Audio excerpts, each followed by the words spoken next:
Bismillah ar-Rahman ar-Rahim, wassalatu wassalamu ala nabiyyina Muhammad wa ala alihi wa sahbihi ajma'in. Let me explain the way Salatul Eid is to be done. First, the manners before Salatul Eid. A person should take bath, perfume himself, have a good attire, as the Prophet ﷺ used to take the best of his clothes on that day. To eat before you go for prayer, maybe some dates. And then on your way to Al-Musalla, the place of Eid, or the open space where you are going to pray, say a lot of takbirats while you are going to Salatul Eid. Allahu Akbar, La ilaha illallah, Allahu Akbar, walillahil hamd. And you have to stop saying this takbir once the Imam holds the prayer. Once you are in the place of the prayer, which is, of course, the sunnah is to go to an open place like a field, any open place. That was the sunnah of the Prophet ﷺ. Our Prophet ﷺ used to leave the mosque of Al-Madinah and then go to an open area which was around 1,000 steps away from him. And Sayyidina Ali said when he was going to that musalla, لَوْلَا أَنَّهُ السُّنَّةِ لَصَلَّيْتُ فِي الْمَسْجِدِ. If that was not sunnah, I would have prayed in the mosque. And then it was added in that saying, and he appointed someone to lead the prayer for those people who are weak and they are not coming to Al-Musalla. And this is also required that even the women should go to Musalla, even those women who are not praying, who are not in the state of purity, even these women should come out according to the hadith of Atiyya radiallahu ta'ala anha and join that great task of khair, of something good which is being done by the Muslims. So let them go as well. And I am going to describe the prayer, but it is all right to say to your brother when you meet him after the prayer, تَقَبَّلَ اللَّهُ مِنَّا وَمِنْكَ, تَقَبَّلَ اللَّهُ مِنَّا وَمِنْكَ. And that is the Eid day in which you are allowed to have your food, enjoy your food, and also if you got any type of recreation, halal recreation, yes, you can do it. Now let us come to the prayer. The prayer time is when the sun rises a bit after it has risen up. It is about 10 to 15 minutes after the sunrise. And in the musalla, which is the open area, there is no need for the pulpit to be brought there. The prayer should be held without azan, without iqamah. Without azan, without iqamah. Imam is going to lead the people in 2 rak'ah. In the first rak'ah, after takbiratul ihram, the first takbir by which you enter into the prayer, which is called takbiratul ihram, you have to fold your hands like this. And then he is going to raise 7 times, saying Allahu Akbar 7 times.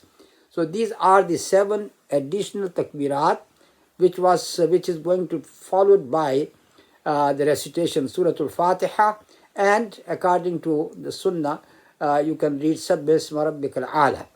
And between each 2 takbirat, the people who are behind the Imam, they can remember Allah subhanahu wa ta'ala by saying secretly Subhanallah, Alhamdulillah, Allahu Akbar, La ilaha illallah.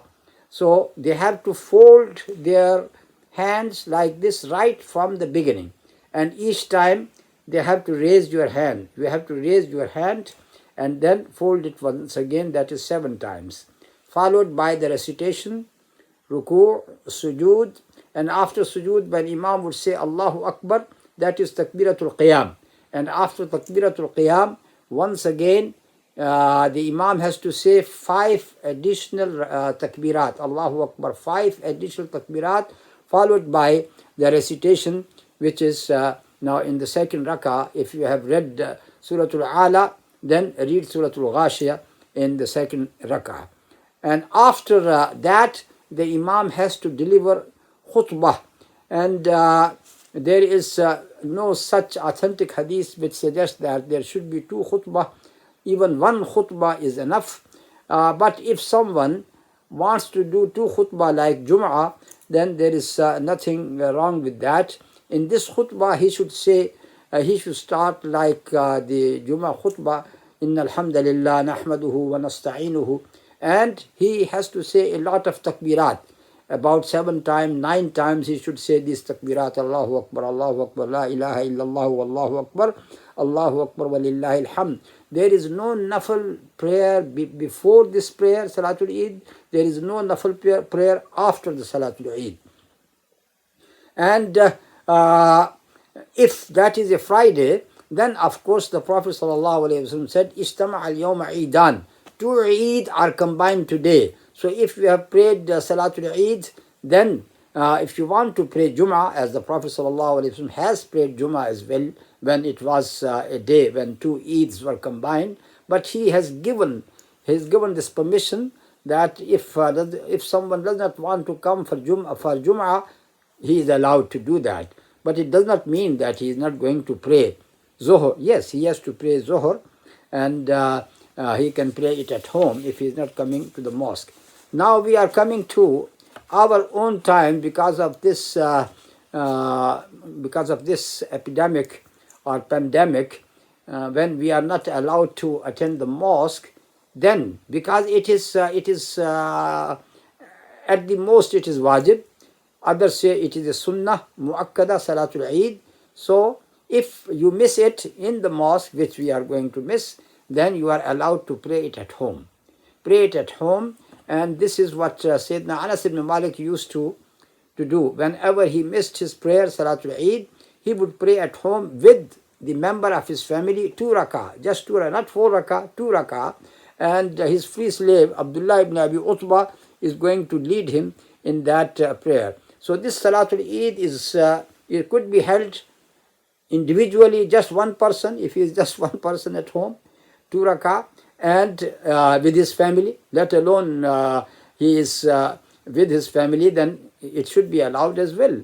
So with his wife, with his children, he can pray with all of them. And because khutbah is not an essential part of Eid prayer, this is why there is no need for khutbah. Just 2 rak'ah prayer is enough.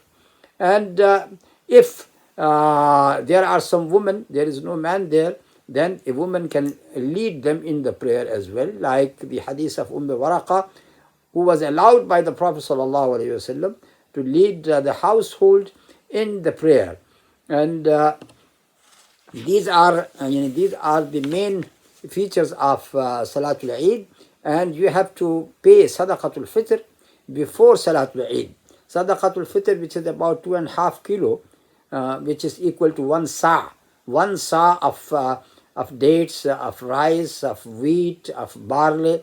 But nowadays, of course, you can pay the value of 2.5 kilo of rice, for example, because not many people, they will accept from you a diet which they don't eat. So it is better to give them the equal amount of money, so you can pay your Sadaqatul Fitr before Salatul Eid, and it should be paid on behalf of each and every member of the family.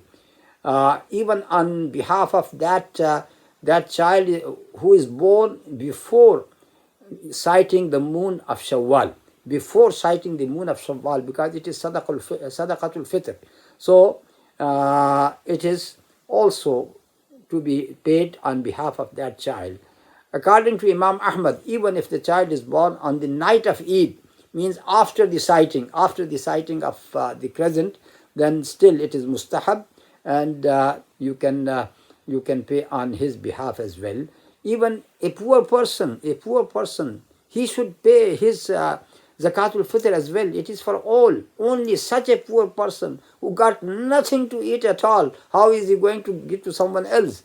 So that person, you can say that, la yukallifullahu nafsan illa wus'aha, this person can be exempted. So these are the essential points, and this sadaqatul fitr is tuhratun lis-sa'im min al-lagwi wal-rafas wa tu'matun lil-masakin. It is going to purify the fasting person from any vanity, from any bad acts he has done in the fasting, and it is also a food, tu'ma. It is a food for masakin people. This is why it is to be given on behalf of the children as well. So, if it is not for the fasting people, the child is not fasting, but still he is getting benefit of giving it to the poor and to the needy. وصلى الله تعالى على نبينا محمد وعلى آله وصحبه أجمعين. والسلام عليكم ورحمة الله وبركاته. تقبل الله منا ومنك.